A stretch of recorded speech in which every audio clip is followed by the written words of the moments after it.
มาแล้วอัตมาภาพพระครูวรธรรมนาถเจ้าอาวาสวัดหนองเฮียงตำบลสันติสุขอำเภอไดรอจังหวัดเชียงใหม่ได้นำรายการมรดกธรรมกำเมืองยามค่ำยามเย็นตั้งแต่เวลา4 โมงเย็นถึง5 โมงเย็นศรัทธาญาติโยมได้รับภาระหน้าที่จากท่านพระอาจารย์ท่านพระครูพิวัฒนวิกรมเจ้าอาวาสวัดปากตางเจริญต้านปอขึ้น4 ข่าวของเฮาก้าวกับผมหรือว่าอัตมาภาพขอขอบพระคุณเจ้าของสถานีกู้สถานีโดยสถานีวัดไปหินรับโดยตรงในวันนี้ตลอดถึงญาติโยมเจ้าของสถานีได้เกาะเกี่ยวสัญญาณกันไปทั่วบ้านทั่วเมืองในวันนี้ซึ่งตรงกับวันที่14 เดือนธันวาคมพศ 2564ตรงกับเดือน3ขึ้น10 ค่ำค่ำว่าเป็นวันอังคารในวันนี้อาตมาภาพจะได้มาเทศน์น้ำเทศน์ธรรมมรดกธรรมกำเมืองชื่อว่าขันธมาตกะพญาคังคากปลูกท่วน8ศรัทธาญาติโยมทั้งหลายอาตมาภาพในนามของตุเจ้าที่จัดรายการก็ขออนุโมทนากับศรัทธาญาติโยมบรรดาป้าอุ้ยแม่อุ้ยป้าออกแม่ออกที่ได้ไปสร้างบุญสร้างกุศลได้ไปร่วมบุญร่วมกุศลได้ไปร่วมงานที่ม่อนพระเจ้าสีสองเมืองโดยนางแก้วที่ตั้งแต่วันที่8ถึงวันที่12ศรัทธาญาติโยมอาตมาภาพก็ได้ไปพบปะศรัทธาญาติโยมบรรดาป้าอุ้ยแม่อุ้ยป้าออกแม่ออกพี่น้องศรัทธาญาติโยมที่อยู่ตังเวียงป่าเป้าก็ดีที่อยู่ห้านอยู่นี่ก็ดีอาตมาภาพได้ไปวันที่10อนุโมทนากับโยมนางสาวพัฒนินตาพันนินตาพรหมมิน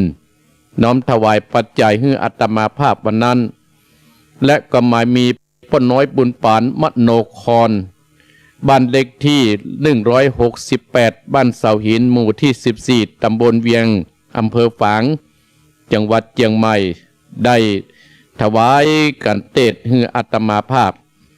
พ่อบุญมาแม่แสงล่าวรรณศรีสันปะเค็ดร่วมทำบุญกับอาตมาภาพยายวิทันปัญญาโสถวายให้อาตมาภาพอยู่ปัตตานเชียงใหม่อันนี้อนุโมทนาสาธุโดยและศรัทธาญาติโยมวันนั้นก็มีหลายคนแม่ก็ดีมีแม่บุญแม่บุญที่อยู่ที่วัดเจ็ดยอดศรัทธาญาติโยมมีแม่บุญเขาหลายผู้หลายคนที่ได้ถวายปัจจัยให้อาตมาภาพอันนี้ขออนุโมทนากับศรัทธาญาติโยมที่ได้พบปะกันวันนั้น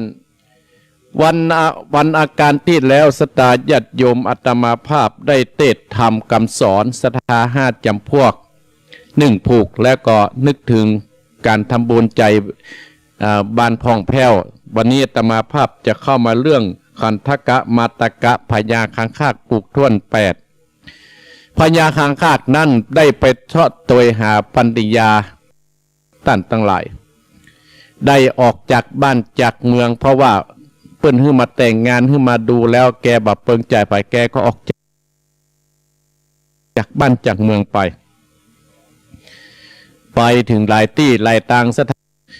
นไม่ยิงแห่งเมืองนึ่งนะสถานญาติโยมอยู่กับพญาเจ้าเมืองที่ฮั่นได้เป็นพญาเจ้าเมืองในเมืองนั้น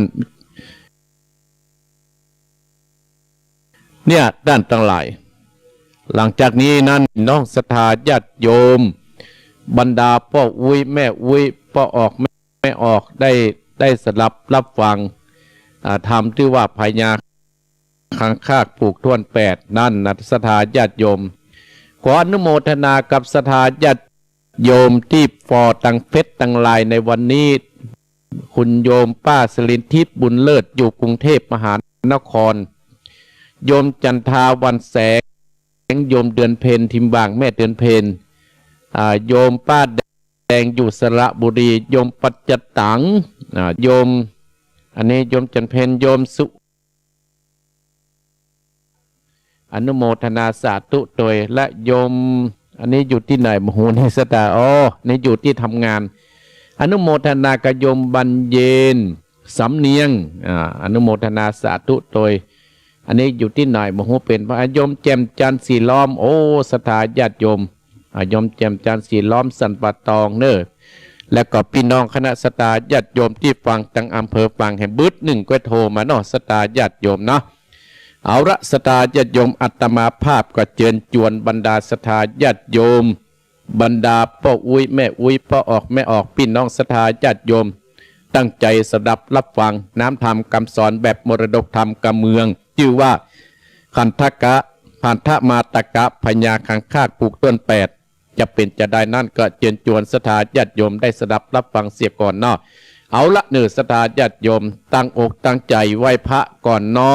ไหว้พระเพื่อเป็นมงคลกับสตาญาติโยมเนาะเป็นมงคลที่อยู่ที่กินเฮาเสียก่อนแล้วเฮาจะได้ฟังในการเทศน้ำเทศธรรมเพราะธรรมมันยาวสตาญาติโยมเวลา1 ชั่วโมงกันนะเนาะไหว้พระก่อนเน้อพ่ออุ้ยแม่อุ้ยอยู่ที่กลางหอกลางเฮือนอยู่ที่หน้าบ้านก็โยกมือไหว้ก็ได้บุญเหมือนกันเน้อไหว้พระเสียก่อนอรหังสัมมาสัมพุทโธภะคะวาพุทธังภะคะวันตังอภิวาเทมิกาบสวากขาโตภะคะวะตาธัมโมธัมมังนัมมัสสามิกาบสุปฏิปันโนภะคะวะโตสาวกสังโฆสังฆังนัมมามิกาบนะโมตัสสะภะคะวะโตอะระหะโตสัมมาสัมพุทธัสสะนะโมตัสสะภะคะวะโตอะระหะโตสัมมาสัมพุทธัสสะนะโมตัสสะภะคะวะโตอะระหะโตสัมมาสัมพุทธัสสะอิติปิโสภะคะวะอะระหังสัมมาสัมพุทโธวิจจาจารณะสัมปันโนสุขโตโตกะวิโตอนุตตโตโพธิสัตตัมมัสสัตตติสัตตเทวมนุสสานังพุทโธภควติสวะคาโตภควตาธัมโม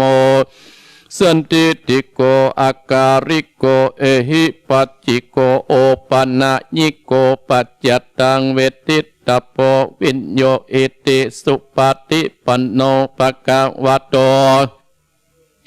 สวากาสังโฆอุจโจปฏิปันโนภควโตสวากาสังโฆยายาปฏิปันโนภควโตสวากาสังโฆสามิจิปฏิปันโน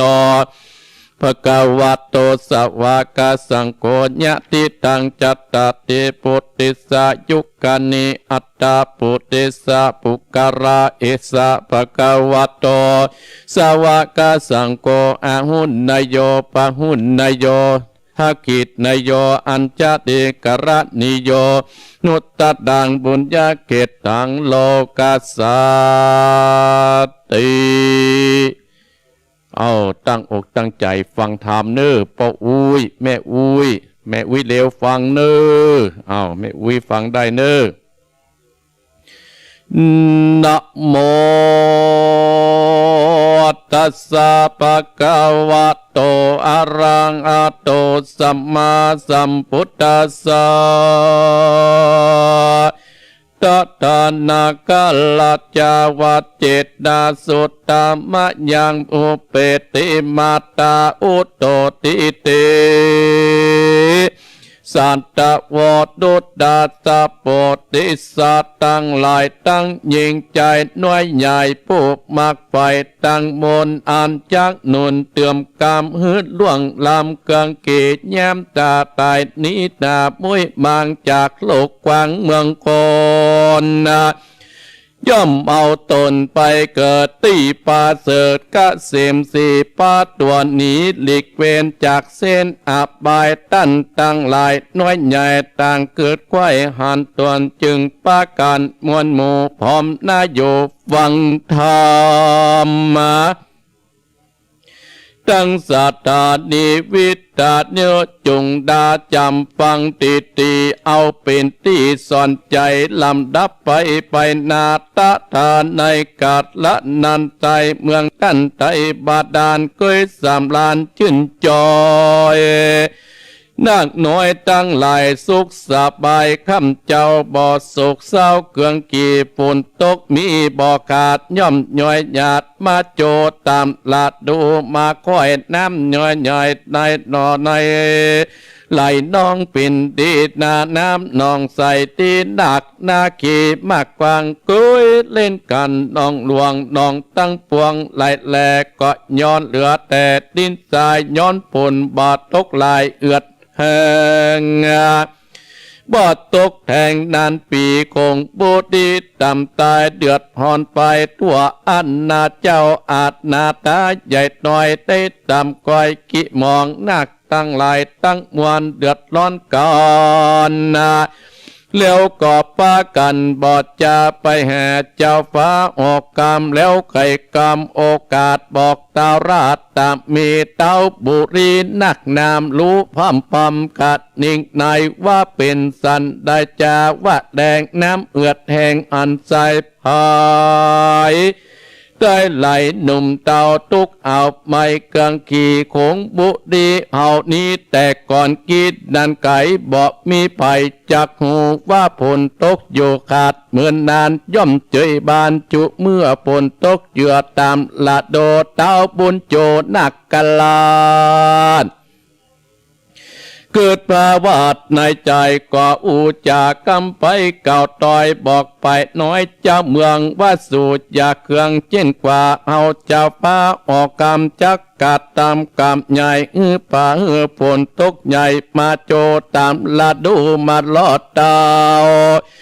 ยอดหอจันก็ไข่ปันเก่าต่อยบอกไปต้อยคนยิงใจได้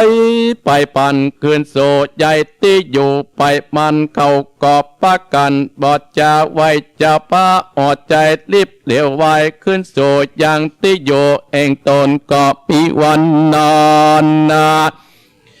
และนาตาตาได้กัดดานานเต้าเมืองเจ้าตั้งหลายบอกไปหน่อยยิ่งใจไปได้ขึ้นโสดที่อยู่ไปมันเขากอบปาการขึ้นโสดเจ้าอดใจรีบขึ้นโสดอย่างที่อยู่เองตนตาตาได้กัดละนอ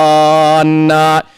เจ้าตั้งหลายอยู่ใหญ่ๆลูกตาย101หัวเมืองต่างเดือดกันสาวๆพบเตือนเต้าอาจนาเจ้าป่าจะมวนหมูดน้ำเบื่ออยู่จะกินเป็นดินจักแห่งกาดปนบอดตกหยาดลงมาน้ำตาราเอือดแห่งบ้านเมืองแรง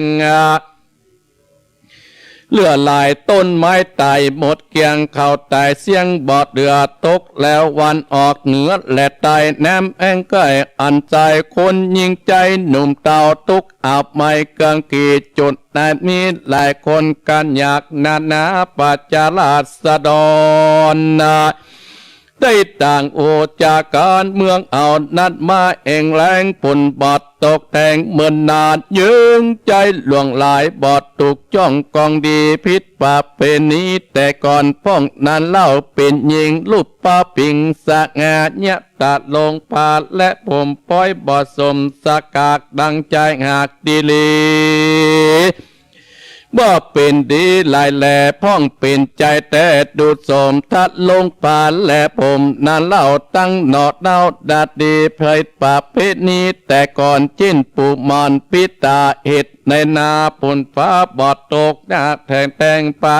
แองแรงเหลือลายพ่องจากไก่เก่าทอย ว่าผลบอดย่อยญาติลงมาอันว่าคนจะละแก่เต่าบอกเข้าวัดอารามบอกมีสิทธิ์งามสะอาดบอกเคยใส่บาตรฟังตามเต้าลงตามเพิดผ่านยันเรื่องกันตำบลนาจักมีสีโนนบอดเต้าว่ากว่าพิษสินนาถูกกับลูกกับหลายบอดได้เป็นคนไว้เป่าว่างบอดได้สร้างตังบนและนาจัดนี้และจัดเกิดได้เกิดล่อนไปลอนอันบอดมีกุญจองหอยคนใหญ่น้อยยิงใจป้องเกาะมาจากหลายกล่าวโอว่าคนอันโยดได้เบียงหลังพ้องก่อไก่จากสินตามใจมวดดำกาหยาบกาดตามบาปอึกนาเอ็ดนันนาจิงแรงผุนบอดตกแต่งหลายปีเจ้าบุเลมวลหมู่ได้กล่าวโออยู่เนือนนันแล้วก็ประกันบอดจะไปหาเจ้าปาตัดลงตำแล้วไข่กำกับตอยมีบอดน้อยไหลประกันคาแด่พาผู้บันหนุ่มดาวอันเป็นเก้าปัจจาบัดนี้นาเมืองเอาเดแรงบ่เบาแต่สายไม้น้อยใหญ่ไตนีน้ำนาตีเอือดแองบ้านเมืองแรงเป็นโพงพลกอบบาดลงย้อยหยาดน้ำแองกาดอ่านตายหมูงัวควายจางมาตายคว่ำนากองควายเป็ดและไก่หมูหมากบเกียดอึ่งอ่างตายข้างมอลาดนาสัดดงดอนมวนโมแลดจางสู่เสือมีวอกก้างนางนี้บอดเสานกเก่าเต่าหลายพันแลดนาตายกองกันมากลำสัดหยุดน้ำปูป่ามินาหลายหลากจากเกมากมังกรงูเงื้องอนไหลแหลกอดตายกองแปรใหญ่ใหญ่ย้อนเบียงใจหย่อกว้างใหญ่แสงไข่ตั้งเมืองขอเจ้าบุญเรืองตนปานพระปาลาปิจจละนาเกิดยาวไก่อันสันใดนานเล่าตามใจเจ้าอักมีเดเตอเมื่อดาเจ้ากันตามาตากากุมารได้ยินข่าวสารโอกาสแห่งตาลาดตั้งเมืองดอกเปื้อนเรื่องยอดซอยก็กล่าวสุดถอยไก่กำบัดตาวพอข้ามเอ้ยมวนหมู่อันกาอูไข่ปานบ่หูตานเขวดแล้วอันว่าตัวเองแก้วเองเมืองจักลุ่งเรื่องไปนาใต้ลุ่มป่าเมืองคนก็บ่มีผลย้อยหยาดน้ำเองกาดอันใจคนจักใดเสียงก้อยสัตว์หน่วยใหญ่ตั้งหลาย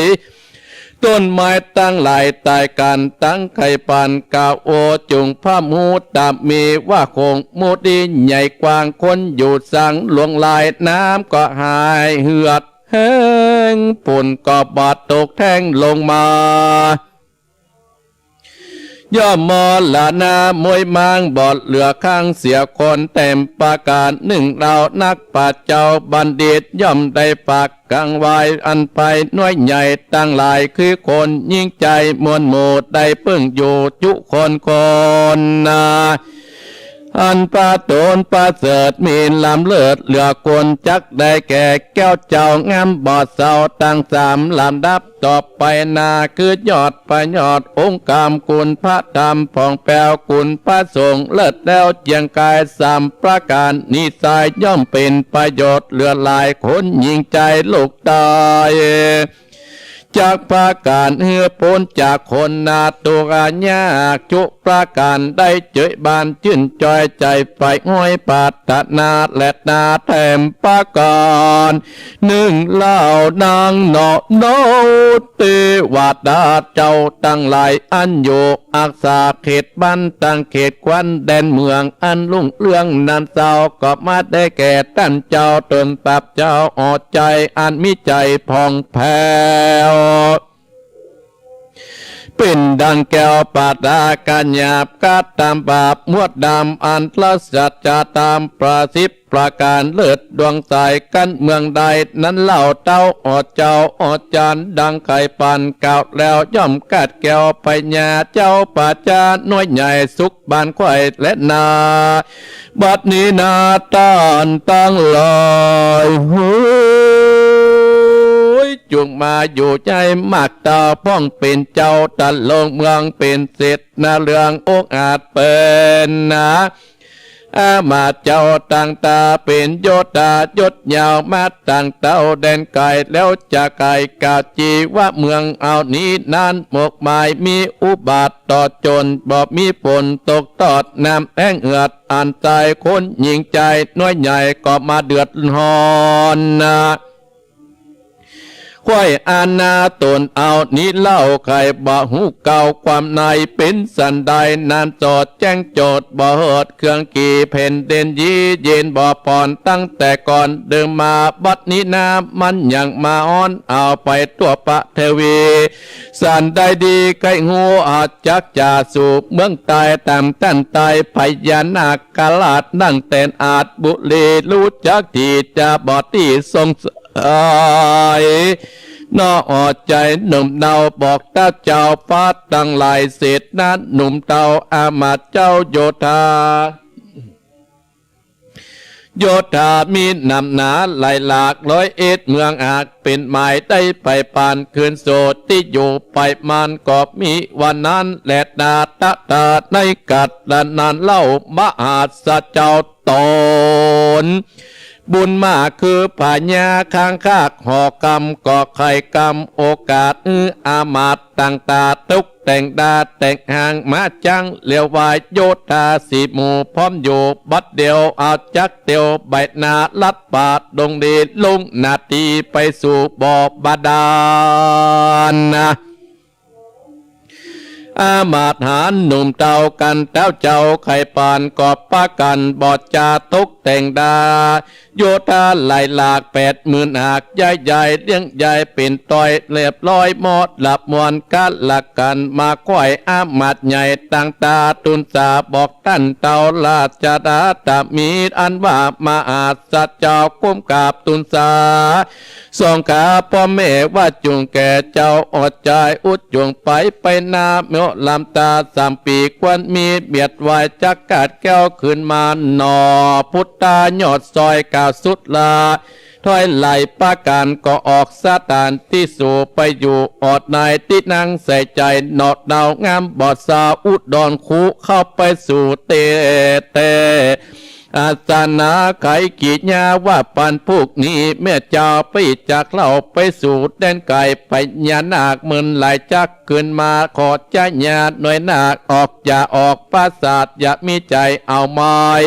อย่าสุกเศร้ามองปานจุงเจยบานจื่นจอยหยัดตามก้อยมองกีดดังบุญมีหนอดลางงามเงื่อนฟ้าอุดรโคฟังกำปัวบอกเล่าจากเจ้ากะลาก็มีใจไม่บาดค่อยฝ่าฟาดไปมาให้ไปมาลิล่ำจากเก่าต่อยมีบอดหน่อยไหลปาการจักไปเมืองบาดาลต่ำใต้ไปใหญ่แล้วมีนักนาคีหยับจากลับมากาบกินปีเจ้าแต่เอาไม้เกลืองกาเอ็ดในนาเจ้าปีนองนี่ตัวไปยามมีไปมากายข้านองอุดรกูจักอยู่จิมกลางอยู่บ่อ่างนี่กายขอตายเต้นปีเจ้าเป็นก้าวผัวขวานนั่งไข่ปันเก่าแล้วออดผัวแก้วสะมีการนอบพุทธาเจียงเจ้าก็ร่วมเราเอาใจขอพิจักกาคอยไปเมืองใต้บอดใจไกลเมืองคนต่างไปสนอยากลามบุกนั่นลามนงนาทีขอใส่สีจะพี่จงอยู่นี่แหละนา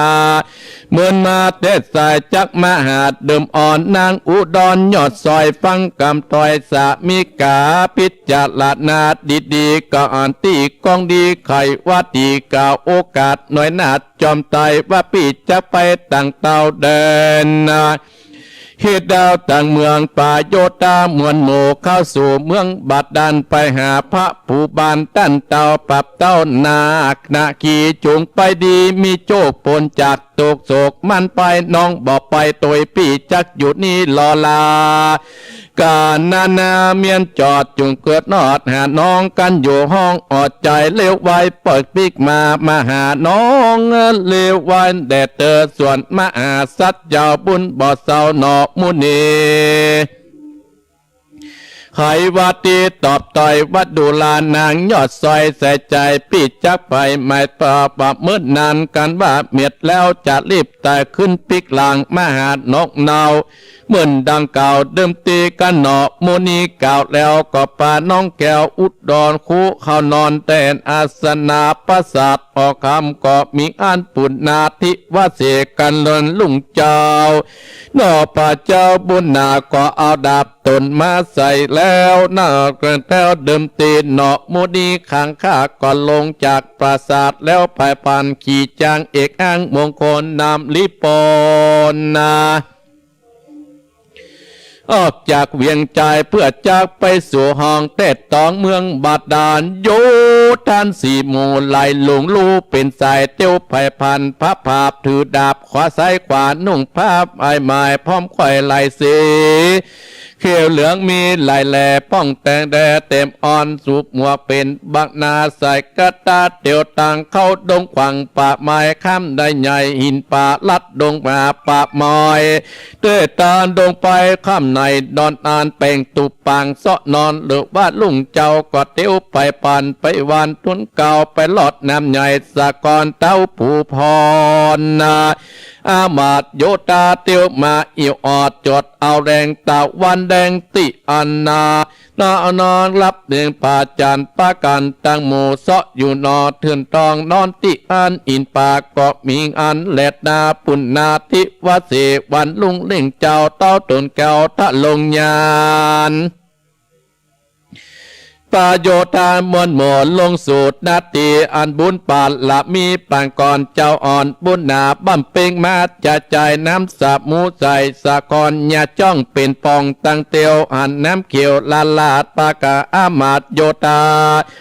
ตั้งเสมาจังมาใบนาไปสู่เมืองบาดาลก็มีอันแลดนาตามาตังปากาเสินโตโอโอโอโอสัตวะโหนายาโกปุตโตอันว่าพุทธเจ้าตนเป็นก้าวนำหมู่นำสัตว์เข้าสู่เนตรละปันไข่นิตันไปแล้วปะตนแก้วจริงเตสัตนาเป็นนายากาตาเดตวาติดดังนี้เป็นตอนพิกเวโดราพิกุตั้งหลายเป็นสายติยาเจ้าทุกคำเจ้าอันว่ากันตามาตากะราชาพญากังคาสมปันมากหลวงลายป้าเสดามนหมู่ไปลอดสู่เมืองบาดาลหันนักน้ำเลิกลามเป็นแสนเต็มเด่นดานน้ำรถพิเศษจักแก้วงามเลือดแล้วเลือดดานน้ำหนอพุทธาพญาข้างคากไปสู่เมืองนาคใหญ่กว้างนาคตั้งหลายสร้างหลวงลายออกเงินใหญ่ที่ต้อยหลังใหญ่น้อยปลายเกินเป็นที่อัศจรรย์และนาหมู่เมืองบาดาลตั้งคนสันโลกลาย้อนว่าก่อนนา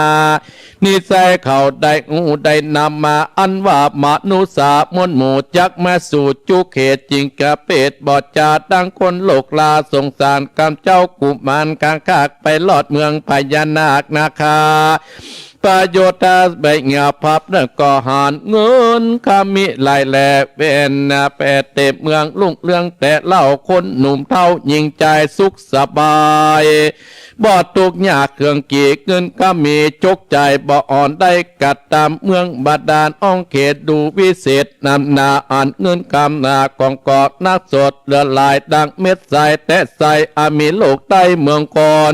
นอตดสะพนนั่นแล้วใจปองแผ้วใจบานก็มีหันแลดนานิติตาสังบรรณาวิเศษจากพญาคังคาปลูกตัวนแปดกอบบางคมสมเนสเด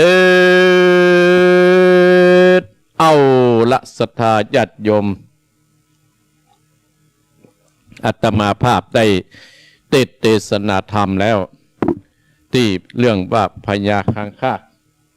ได้จบลงแล้วศรัทธาญาติโยมผูกทวน8แล้วนะศรัทธาญาติโยมเนาะผูกทวน8วันนี้วิทยุก็ดับขาดเนื้อศรัทธาญาติโยมแต่อาตมาภาพเน็ตสบายมาก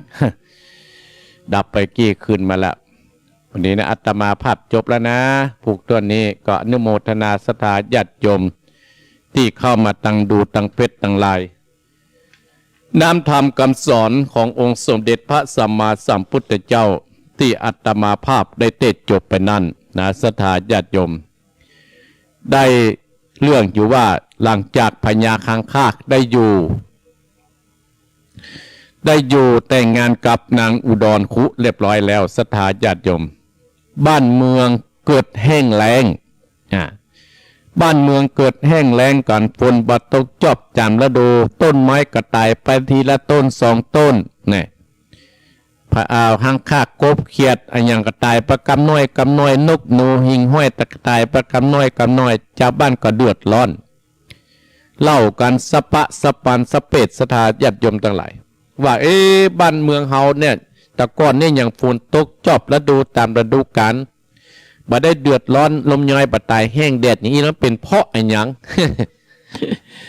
เดือดร้อนปรึกษาหารือกันตั้งหลายบางคนก็ว่าโอ้มีคนผิดศีลผิดธรรมคนกาลีบ้านกาลีเมืองอยู่ในหมู่บ้านเฮากะอยู่ในหัวในเบียงเฮานี่กะต่างคนกับวิพากษ์วิจารณ์ต่างๆนานาก็บ่สามารถที่จะให้ฝนตกจอบตามฤดูกาลสร้างความทุกข์ยากให้กับตัวเก่าตั้งหลายทุกข์ยากกับตัวเก่าทุกข์ยากกับบ้านกับเมืองก็เลยปากันรวมตัวกันเข้าไปหาพ่อพญาที่พญาคังคากอยู่กับลูกอยู่กับไปเฮสีเพื่อนห่านไปถามพ่อพญาคังคากพ่อของพญาคังคากว่าจะให้เขาเนี่ยอย่างใดมันเป็นจะได้หาถ้าผลบาตกอย่างให้เขาเนี่ยจะได้สู่เขาปิกไปไล่ปิกไปมูนักกับปิกไปเหมาะดูมันเข้าตั้งหลายความทุกข์ความยากเนี่ยตั้งหลายความเดือดร้อนเนี่ยบ้านเมืองเนี่ยก็ทนบ่ได้กับปิกไปหาแหมไปหาพ่อพญาตอนนั้นเจ้าชายพญาคังคากนั้นอยู่ที่ห้านก็ได้ฟังหมู่คนเจ้าเมืองตั้งหลายก็บอกว่าโอ้บ่เดียวนี้เฮามีที่ยึดเหนี่ยวแล้วนะบ่เดียวต้นไม้ก็ตายไปติ๊กนกก็ตายไปติ๊กบ่ฮู้จะไปเปิ้งไปแล้วก็มาเปิ้งพ่อพญาเจ้าเมืองเนี่ยกะเนี่ยในพระพุทธศาสนาคนเฮาเนี่ยเกิดมาพบพระพุทธศาสนาเขายังเปิ้งแก้ว3 ประการอันนั้นก็คือพระพุทธพระธรรมพระสงฆ์เนี่ยเปิ้งยังมีที่จ้างที่เปิ้งแต่นี่จะเปิ้งตั้งโลกกับเปิ้งพ่อพญาเขาเนี่ยให้ช่วยพิจารณากรรมกาหมู่ตัวข้าเนี่ยเดือดร้อนกันทั่วบ้านทั่วเมืองปดเท่านี่แยกกันนะตั้งหลายเจ้าชายพญาคังคากก็บอกว่าโอ้มันเป็นอย่างนี้เนี่ยเขาอย่างแย่งได้หมู่คนตั้งหลายก็บอกท่านลงไปพ่อเมืองพญานาคไปถามพญานาคเป็นเพราะอันหยังถึงแห้งแล้งอย่างนี้ตั้งหลายเจ้าชายคังคากหรือว่าเจ้าชายคังคากที่อยู่ที่หันได้ฟังกรรมกรรมจ่าหมู่คนตั้งหลายก็เลยว่าอ๋อเป็นอย่างท่านปิกปะเติบบ่ต้องเดือดร้อนข้าจะไปหาเมืองพญานาคเองข้าจะไปถามเพื่อนเนาะจะไปกี่ปีกี่เดือนมาหูเตเนอโอดเอาเนอเนี่ยตั้งหลายอดเอาเนอเพราะฉะนั้นตั้งหลายอยู่บ้านอยู่เมืองเฮาก็คือตั้งอยู่ในศีลอยู่ในธรรมเนอจะไปพิษศีลพิษธรรมเนอจะเมื่อมันเดือดร้อนกว่านี้เนออู้จากันหมู่คนตั้งหลายก็แยกย้ายกันปิกไปอยู่ที่บ้านที่จองหลังจากนั้นศรัทธาญาติโยมเจ้าชายพญาคังคากก็ได้บอกคือพ่อคือแม่เปิ้นขึ้นไปนอนเหรอแล้วก็ปามเหสีคือเปิ้นนางอุดรคูนั่นไปอยู่ในปราสาทนางอุดรคูได้ยินผัวเจ้าเปิ้นจะไปเมืองพญานาคก็กลัวเป็นอันตรายกลัวว่าเจ้าชายพญาคังคากจะละนางวัตรชีพก็ได้บอกว่าโอ้ท่านเจ้าชายท่านพ่อพญาเฮาขอติดตามตัวไปได้ก่อเฮาตายแทนท่านได้นะเจ้าชายพญาคังคากโอ้น้องอยู่ที่นี่แหละไอ้จะไปคนเดียวไอ้จะเอาหมู่ทหารไปตัวแต่ประมาณ 3-4 ปีพี่น้องรักษาเนื้อรักษาตัวอยู่ในศีลกินในธรรมนึกด้านตั้งหลายนางอุดรคูก็เลยห้อยฟาดเพราะว่าผัวปุ่มหื้อปล่อยแต่นั่นแหละเพราะความเป็นห่วงว่าจะไปคนเดียวยะบัดได้พะวงหน้าพะวงหลังแล้วกับปานางอุดรคูนั้นรับอยู่ที่ในปราสาทหันตั้งหลายอู้กันเข้าใจการปรึกษาหารือจนว่านางนั้นหลับไปแจ้งเจ้ามาศรัทธาญาติโยมบรรดาพ่ออุ้ยแม่อุ้ยพ่อออกแม่ออกพี่น้องศรัทธาญาติโยมก็ปาทหารไปเตียวว่าจะไปเมืองพญานาคตั้งหลายจะไปเมืองพญานาคละ ขี่จ้างนำหน้าเอาดับสรีกันใจไหวพระสวดมนต์เรียบร้อยไหวคุณพ่อคุณแม่เรียบร้อยคุณครูบาอาจารย์เรียบร้อยกันลา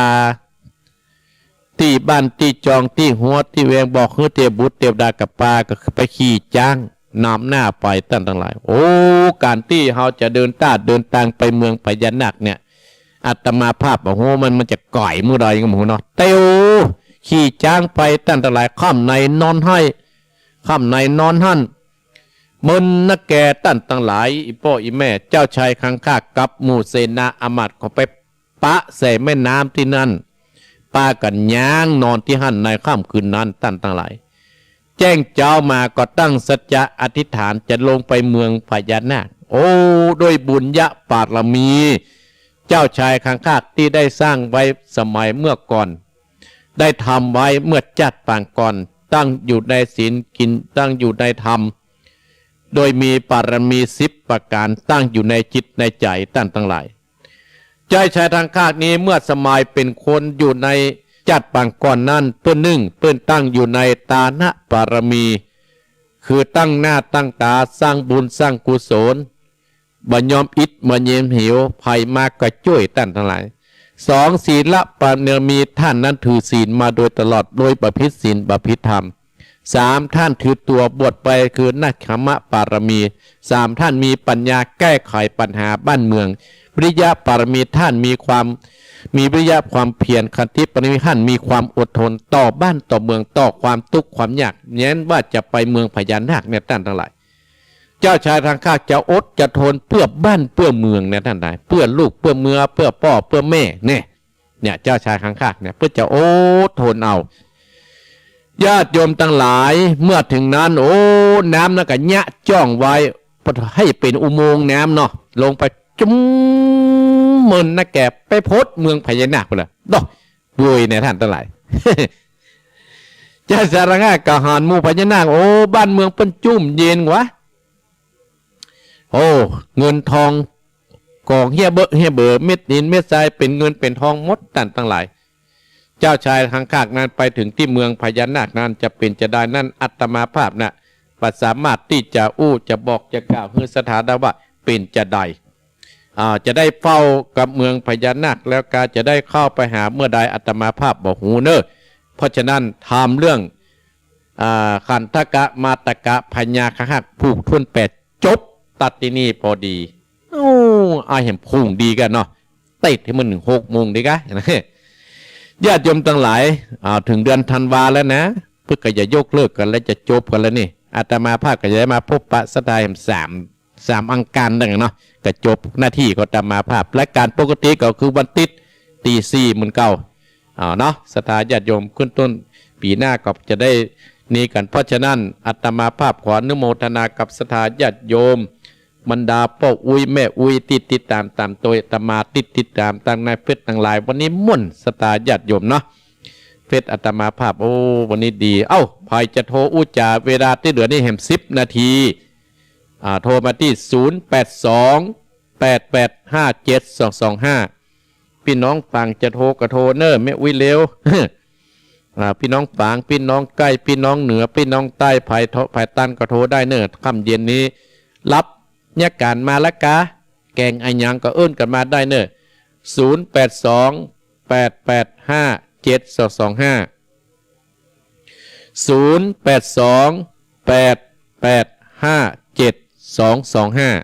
โทรมาเป็นสายแรก219เจริญปอนกับนมัสการเจ้าท่านพระครูธรรมนาถเจ้านี่ไผ่ฮะแม่ยังเมินแล้วเมินแล้วแม่ยังเป็นปีละโยมแม่บุญทินเจ้าโอ้บุญทินลานนะลงมาลานนาแต่ก่อนเต็มเดียวอยู่บ้านเจ้าบุญทินลานนะแม่ฟังอยู่เนาะเจ้าจำเสียงกันได้เจ้าจำได้อยู่กะเบอร์จดไว้ให้มากุศลกุองค์เจ้าตั้งท่านอยู่เนอะถวายเป็นกำลังใจนะเจ้าอนุโมทนาสาธุนะแม่เนอสาธุจะเริญปอนแม่บุญทินลานนาเจริญปอนเจอไม่เจอเทินแม่ยัง แม่จันสีแจงหัวลินเจ้า โอ้แม่จันสี ไปโดยนังเกี้ยด้วยจะได้ป้าท่านก็ได้ป้าจะกำมาคนละวันอย่าง ฮะ เงี้ย ไปคนละวันโอกาสคงจะได้ปะนะแม่จันสีเนาะ เจ้า แม่รักษาสุขภาพเนอะรักษาสุขภาพนะแม่เนอะ เจ้าขอบคุณเจ้า เจริญปอน0828857225เจริญปอน เจ้านมัสการเจ้าแค่พระครู อยู่ที่ไหน ไปเลย แม่ยัง น้องฟางเจ้าแม่ทองเจ้าอยู่บ้านแม่สูง แม่ทอง ตะประแดงตำบลแม่สูงอำเภอฟางเจ้า แม่ทองอยู่บ้านแม่ศูนย์นะแม่เนาะแม่ศูนย์เนาะ เจ้าฟังผู้ตุ่มผู้องค์ไม่จำเน อ๋ อะ อายุแม่ตาได้ อายุแม่จะได้70เดือนเนี่ย โอ้บุญรักษาเนอะฟังวันนี้แม่แยกกันอย่างถึงฟังทำเนี่ย ค่ะ แยกกันอย่างที่บ้าน อยู่บ้านจบประเทศเนี่ยกันเนาะ เปิดวิทยุฟังฮะเนาะแม่เนาะ เจ้า ยินดีแม่เนอะแม่ทองเนอะ เจ้า ญาติโยมพายาโทรมาก็โทรมา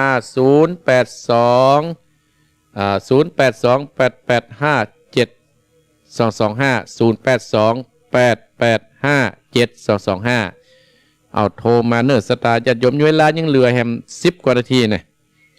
0828857225อนุโมทนากับโยมแม่บุญทินที่อยู่โรงพยาบาลลานาบดีพุทธไปอยู่บ้านเลยนะโยมแม่จันสีแจ้งหัวดินฝางแม่ทองแม่ศูนย์บ้านแม่ศูนย์นะไหนเป็นไรฮะเจริญปอนอยู่ที่ไหนโอ้แม่ผ่านนะ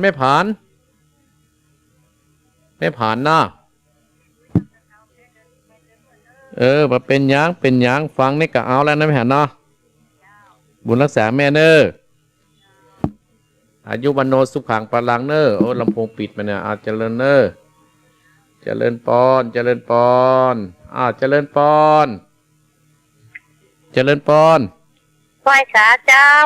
พาอยู่ที่ไหนแม่ฟองเหรอ จำได้ดิ แม่ฟองเหรอแม่ฟอง เจ้า วันนั้นแม่ฟองมาก็ ไปเห็นยัง เหมือนได้ปลาสักก อันนี้ก่อนจะไปลูกสาวไอ้แม่ไปก็เป็นโจทย์นี่มันเอาไปติดมาเปิ่นจะปั๊บเขาเห็น เป็นยังวันหน้ากล้วยม้าเนาะ เจ้า กับแม่ในความทีเหรอแม่ แม่ ใน น้อยเด้อเด้อ ฮะ อ่านพระครูได้แล้วนะ ได้ยัง อ่านค่ะปัจจัยคืออันนี้ตัวลุงร้อยก็คือ ได้แล้วเนอะ ตัวลุงไว้ จัดการให้หน่อยเนอะ ได้นะอนุโมทนาแม่เนอะ อันนี้มีฟักขี้กวางก้อยฟักขี้กวางเหมือนกับฟักเพชรกับคือดีละ แล้วกินกอกก็เป็นเนี้ยคนเท่าเนาะ แน่กะดีละดีกันแล้วไม่อุ้ยเนอะไปฟ้อง ยาวเป็นกำลังใจเนอะ เจริญปอน0828857225ตั้งต่างหลายยังแม่ฟองลำปางโทรมาละตั้งหลายตั้งในเฟซก็เข้ามาอยู่ระโลสตาญาติโยมโทรมาเนอะให้มา5 นาทีกันนะช่วยกันจัดรายการเนาะให้มันจบไปนะ อาตมาป้าบางนึงอาธรรมมาเตะมาจบดีกัน5 นาที10 นาทีเนาะ0828857225เอาภายบ้างก็โทรมาเนอะสตาญาติโยมเนาะก็จะพบปะกันแห่งกรรมปุ้นวันอาทิตย์เนอะสถาญาติโยมวันอาทิตย์วันอาทิตย์ตั้งแต่ตี 4เจริญปอน เจ้าว่าแต่เจ้า อยู่ที่ไหน เขาอยู่สันติเตาฟางเจ้า สันต้นเปล่าฝาง เจ้า สันต้นเปล่าอยู่ตังใดบ้านวิเลวเขาตะวันตกหิมบัด หิมบัดเปกะสันต้นเปล่าฝางโอ้โทรมาครั้งแรกเนี่ย เจ้า โอ้ไม่อุ้ยอายุเท่าใด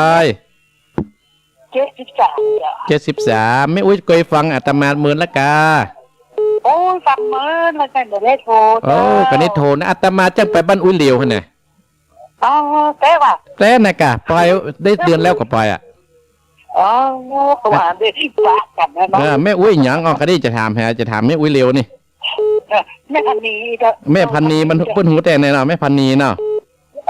อยู่ข้างวัดอยู่เด้อ แม่พันนีก็ดีไปนะแม่พันนีมีไหนข้างวัดฮะเนาะ จ้า ยินดีนะแม่เนอะแม่พันนีเนอะ จ้า เจริญปอน0828857225เจริญปอน เจ้าพระอาจารย์ อยู่ที่ไหน แม่อยู่ลำปางไงนะ แม่อยู่ลำปางแหนกะแม่หยัง อยู่ลำปางไง แม่หยังแม่หยัง แม่แว่นเจ้า แม่แว่นแม่แว่นแม่แว่นแม่บ้านอยู่แม่ลำปางบ้านหยังแม่ อยู่ลำปางอยู่บ้านน้ำโจอยู่ บ้านน้ำโจแม่ฟังมาเมินแล้วกะ แม่กำลังพังตอนที่ดอยนางแก้วเนี่ยแม่หัว โอ้อาตมาอยู่ดอยรอนะ เจ้าผู้เตี้ยบอกหูสถานีนี่ออกนะ อ๋อดีอ ผู้ อก เตี้ย อะ พังก็ไม่คืน แม่กับฟังวันติดมาเจ้าผมกำเนอตีสี่นะ เจ้า อยู่ดีไม่สุกเนอ อยู่แม่ท่าอยู่ที่พระอาจารย์ชุศาสตร์นั่นจ้ะ อ๋ออนุโมทนาสาธุนะแม่เนอ เจ้า บุญรักษาแม่เนอแม่แว่นเนอ เจ้า เจริญปอนเนอ เจ้า เจริญปอนแม่แว่นลำปางแม่พระเจริญปอน นี่ออกผู้เตี้ยพังก็ไม่ แม่ คืน ฟังตังโทรศัพท์เจริญปอน ครับเจริญพร โอ้ ครับ อันนี้อย่าเป็นผู้ใจเนี่ยเป็นผู้โศก ใจนะครับ ผู้ใจอยู่ที่ไหนรีบอยู่หน่อย เวงหนองล่องเวงหนองล่อง เวียงหนองล่อง เวงหนองล่อง เวียงหนองล่อง ฟังมือแล้วเนาะ กำลังฟังที่จากฟังมาเดียวเนี่ย โอ้ประเจ็ดเวียงหนองล่อง นี่ก็หีบอยู่หน่อยพ่อฟังวันนี้บ่ได้เนาะ กำลังฟังวันนี้ โอ้ก็ตั้งวันก็เกิดบ่ได้หูกะ บอกหูก็มาเปิดวิทยุฟังมาเดียวเนี่ย โอ้อันนี้อยู่หนองเหียงเนออาตมาจะมากับวันอาทิตย์ตีสี่เนอะพ่อเนอ ครับ ตีสี่พ่อฟังตีสี่ถึง6 โมงกันนะจะปาพ่อไหว้พระสวดมนต์เรียบร้อยแล้วก็เต้ทำเองอะ ครับ บุญรักษาพ่อเนอเวียงหนองล่องเนาะ ครับ ยินดีเนออนุโมทนาสาธุที่เปิ้นอยู่เวียงหนองร่องเนี่ยเพื่อกำลังฟังอยู่สถานญาติโยมภายจะโทรมาก็โทรนะครั้งแหมสัก2 สาย082-885-7225 สถานญาติโยมภายจะโทรก็โทรเนอะอนุโมทนากับโยมแม่บุญทินรานาแม่จันทรีแจงหุรินแม่ทองบ้านแม่ศูนย์แม่ผันถ้ำตับเตาแม่ฟองลำปางบ้านสันต้นเปาบ้านสันต้นเปาอายุ73อยู่ข้างวัดแม่พันนีแม่อุ้ยเลี้ยวได้ยินแล้วเนาะแม่พันนีปโทวันนั้นนะแม่แว่นลำปางเวียงหนองล่องยงประสบสายต่อไปเจริญปอนพายอยู่ที่ไหนแม่แตงแม่แจมแม่ยังแม่พัดแม่ทัดนะแม่ทัดแม่ฟังมาเมือนแล้วกันแม่ทัดบ้านไหนยังเนี่ยบ้านทับอนุโมทนานะแม่เนอฟังเนอฟังปฏิทิกเนอยินดีนะแม่เนอเจริญปอนแม่แจ่มแม่เจริญปอนอยู่ที่ไหนน้องสวาย โอ้แม่วันนั้นเราไปประตัดกันเนาะไปประตัดกันนั่นไงไปประตัดไปแม่ไปกระพายจามนะเจ้าเป็นกำลังใจเนอะยินดีเนอะดงประวายเนอะท่านนักษาสุขภาพตัวเนอะหนาวแล้วหนาวลูกคนให้รู้สึกจะหนาวยินดีเนอะเจ้าว่าประกันเจ้าจะเลินปอนจบสถานญาติโยมเวลาหมดพอดีเนาะเวลาหมดพอดีสถานญาติโยมเนอะ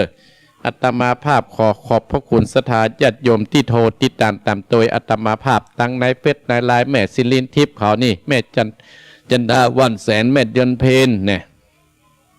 หลายผู้หลายคนสถานญาติโยมปัจจตังเนี่ยยมใส่โฟนเนี่ยยมเพนเนี่ยยมสุกัญญาแก้สุยะเนี่ยนักสถานญาติโยมยมเย็นบ้านเย็นนี่และขอบคุณสถานญาติโยมแม่บุญทินเขาแม่จันสีแม่ทองแม่ศูนย์แม่ผันทำตับเตาแม่ฟองลำปางบ้านสันต้นเปาอายุ73แม่พันนีแม่แว่นลำปางแม่แว่นลำปางเวียงหนองล่องอุบสกแม่แจ่มแม่ทับนะ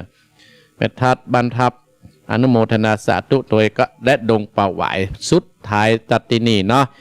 เอาละสตาญาติโยมอนุโมทนาสาธุเนอร์ตั้งอกตั้งใจฮับปอนเนอร์บุญใดกุศลใดที่โทรมาวันนี้ก็ให้อยู่ดีมีสุขขิมากาขึ้นก้านกูขนเนอร์ใจยะสิทธิตันนังลาพังโสติปะคายังสุขังปานันทิโนจะโพคังอุติจยัสสวาสตาวันทั้งจัดชีวะเจติภวันโตเตสปิติโยวัสันตุสัพพะโลโกยนัสสันตุมาเตภวัตวันตารายโยสุขีติคายุโกภวะอภิวาตนะสีริสะนิจังอุตตาปจายโนจัตตาโลตมาวัตตันติอายุวันโนสุขังปะลัง